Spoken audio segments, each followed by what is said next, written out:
Salut les Riders, le podcast X-Tem Live numéro 16 est signé d'un Z comme Zarco, Gaz. Je roule à moto.com. La moto dans tous ses états. Johan Zarco est né le 16 juillet 1990 à Cannes.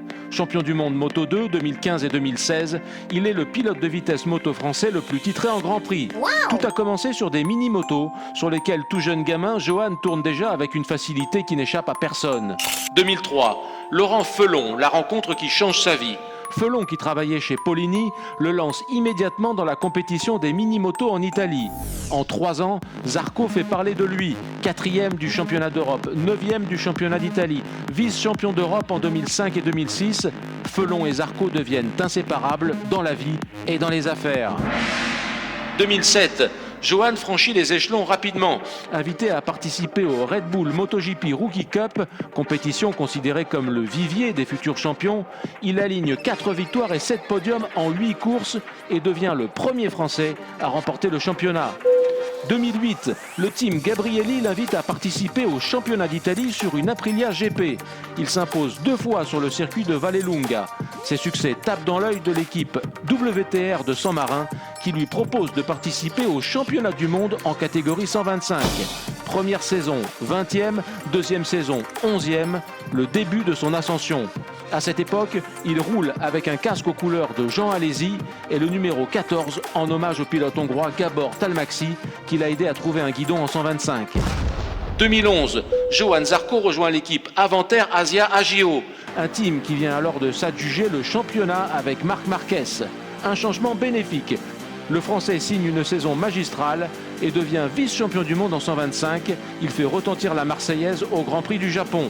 Tout le monde comprend qu'il faudra compter avec lui. 2012. Après 3 saisons en 125, Zarco débute en Moto 2 et découvre le moteur 4 temps avec l'écurie Japan Italy Racing.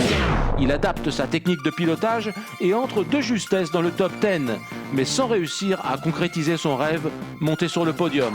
Le soir du dernier Grand Prix, il reçoit, lors d'un dîner de gala, le trophée Rookie of the Year en Moto 2. 2013, Johan Zarco change encore d'équipe et de moto. Il rejoint Cam Yoda Racing Project dirigé par Giampiero Sacchi, avec une grosse partie des mécaniciens de l'équipe Aprilia de la belle époque. Il enfourche la Suter. Dès la 2e course de la saison au Grand Prix des Américas, il signe une superbe 6e place, puis entre dans le top 5 au Mans. C'est en Italie qu'il réussit le premier podium de sa carrière avec une 3e place. Il récidivera à Valence, encore 3e. Il termine le championnat 9e avec 141 points et 2 abandons après avoir eu toute la saison des problèmes avec une roue arrière qui glissait systématiquement. 2014 restera comme une saison à oublier. Sous les couleurs du team AirAsia Caterham, il débute mal et abandonne 3 fois en 9 courses, mais termine bien la saison avec 6 top 5 en 10 courses. Il finira la saison 6e avec 146 points. 2015, la consécration. Zarco revient dans l'équipe Agio Motorsport. Il change de châssis moto et passe de Suter à Calex, plus facile à mettre au point. Il remporte sa première victoire au Grand Prix d'Argentine. Il célèbre son succès par un backflip, un saut périlleux arrière, qui deviendra sa signature et qui fait le bonheur des fans et des caméras de télévision. Il enchaîne avec une 2e place en Espagne, 3e au Mans, 2e au Mugello. Il gagne encore en Catalogne. À Indianapolis, Zarco monte pour la 9e fois de suite sur le podium et égale le record d'Olivier Jacques. Wow.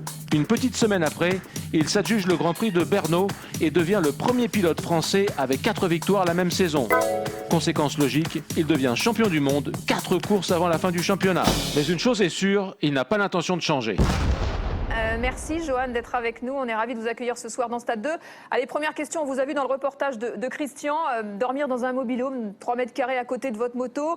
Vous n'êtes pas comme la plupart des pilotes super assistés. Est-ce que cette forme de simplicité, c'est aussi l'un des atouts de votre réussite? Sans doute, oui.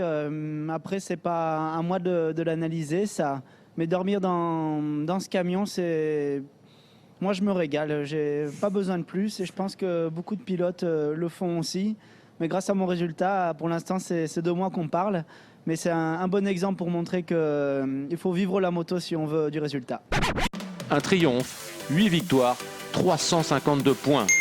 Zarco impressionne par son sang-froid, le respect permanent pour ses mécaniciens quoi qu'il arrive et son sens de la course qui lui vaut de la part des journalistes britanniques le surnom de professeur, en hommage à Alain Prost.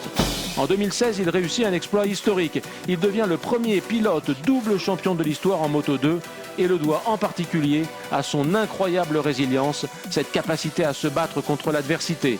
Il est en effet le seul pilote à avoir terminé toutes ses courses pendant 2 championnats d'affilée. Perfect ride for the world champion. Johan Zarco wins in Argentina. That's really tight. So aggressive. Zarco wins in Mugello. What a last lap. Zarco up the inside. Just incredible. Le 14 juillet 2016, Johan Zarco signe un contrat avec l'écurie Tech 3 et entre dans l'univers du MotoGP. Il se fait immédiatement remarquer par un départ canon, 6 tours en tête au Qatar avant de chuter. Valentino Rossi est impressionné. Zarco was very impressive. I'm Oui, Zarco m'a vraiment impressionné. J'étais curieux de voir sa performance en MotoGP parce que j'ai travaillé avec Franco Morbidelli et il m'avait prévenu. Il faisait des trucs incroyables en Moto 2, en particulier dans les 10 derniers tours. Et il m'a dit fais attention, il sera bon en MotoGP aussi. Entre 2 courses, avec la simplicité et l'humilité qui le caractérisent, Johan aime s'occuper personnellement de la formation des jeunes enfants chez ZF Grand Prix, l'école de pilotage qu'il préside avec son manager Laurent Felon. L'idée est simple, détecter les talents rapidement, comme c'est déjà le cas en Italie ou en Espagne. Attaquer petit et être bien encadré, ça permet de prendre les meilleurs automatismes possibles et de grandir en sécurité, parce que d'aller vite, ça ne veut pas dire qu'on n'a que des têtes brûlées. Aller vite, c'est être intelligent sur sa moto.